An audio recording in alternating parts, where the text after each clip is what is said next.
आगे बढ़ते हैं। अहम खबर है, जराइम की बढ़ती वारदातें हैं। कराची ताजिर इत्तेहाद ने धरने का ऐलान कर दिया है। आपको बताते चलें कि डकैती और आज़ानी के खिलाफ वजीर आला हाउस पर 8 मार्च को धरना दिया जाएगा। अतीक मीर का कहना था कि ताजिरों को हर हाल में अमन व अमान और जानो माल का तहफ़्फ़ुज़ दिया जाएगा। कफील अहमद से मज़ीद तफसीलात मालूम कर लेते हैं। कफील, बताइएगा मुतालिबात क्या हैं इस ताजिर इत्तेहाद के?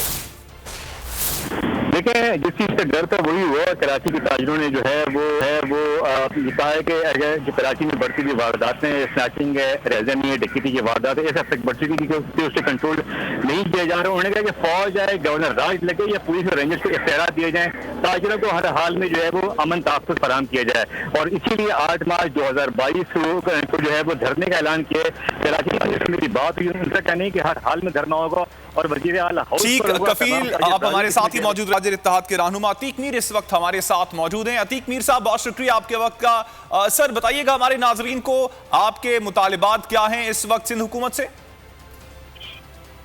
देखिए, ये कभी ख्याल और गुमान में भी नहीं था कि अचानक कराची शहर 2013 से कबल की पोजीशन लौट जाएगा, इसलिए कि वो भी जो अमन की सूरत बेहतर हुई थी, जो कि कराची एक जराइम का जंगल बन गया था 2013 से कबल।